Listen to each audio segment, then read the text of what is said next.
I entered these Hallow Halls in 1983.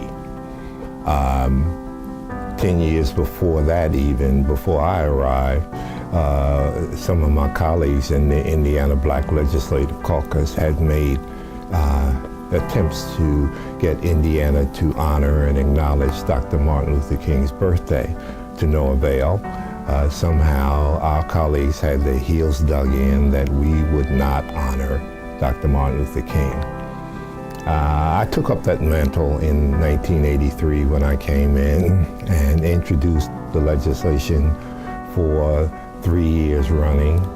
Was able to get it passed in the House, but still the Senate did not look favorably upon honoring Dr. King. So up we come to 1986.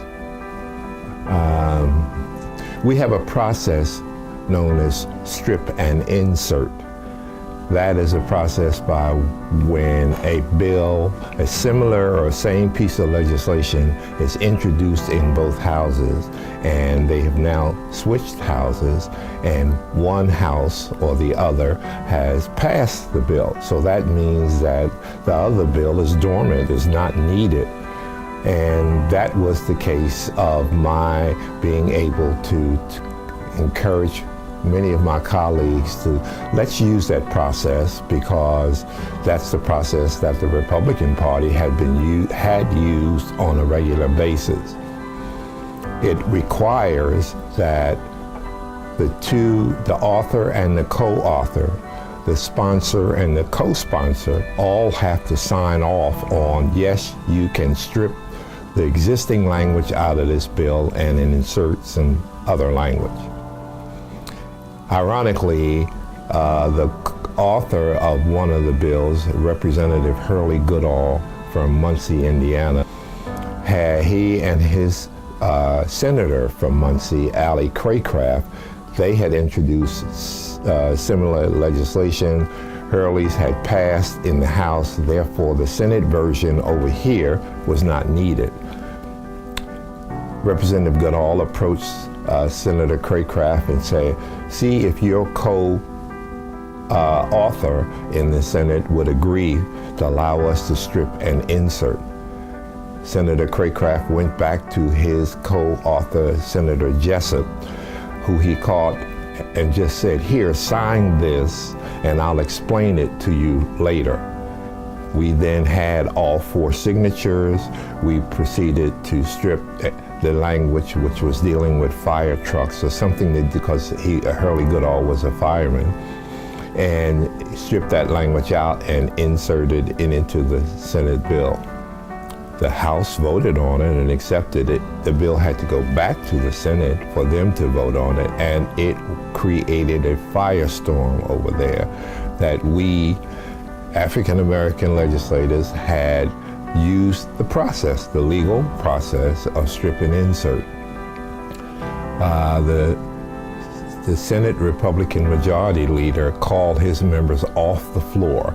They just would not, they just refused to vote on this piece of legislation. They stayed off the floor for 6 days. So then it came down to there had to be a happy medium. There had to be a meeting of the minds. There had to be some sit-down discussions. Ironically, Senator Craycraft's Democratic colleagues in the Senate were accusing him of being dishonest because he did not get back to Senator Jessup, his co-author, and explain to him thoroughly what was happening. He just says, sign this, I'll get back to you later. Of course, now, Senator Jessup has to take some responsibility because he did affix his signature on that document that made it legal. Ultimately, I think we met in the governor's office to try to resolve this. The compromise was that for that year, the Martin Luther King holiday legislation would become a non-code piece of legislation, meant it was only good for that 1 year. The following year, the Senate introduced it as Senate Bill 1, the Dr. King holiday bill, which was very It was an honor because when you get Senate Bill 1, that means it is their major piece of legislation. And Senator Virginia Blankenbaker was identified as the author of the bill. The bill did finally pass out of the Senate. They sent it over here to the House to me and I think Paul Manweiler. And naturally, since it had passed out of the House 3 times, it was not an issue with it passing again out of the House of Representatives. So therefore, in 1986, Dr. Martin Luther King's holiday bill became official law in the state of Indiana. Dr. King made major sacrifices.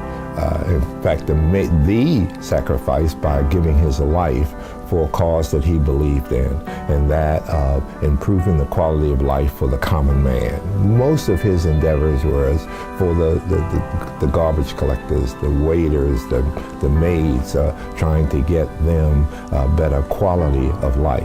It wasn't just for African Americans, he was just there for the common man.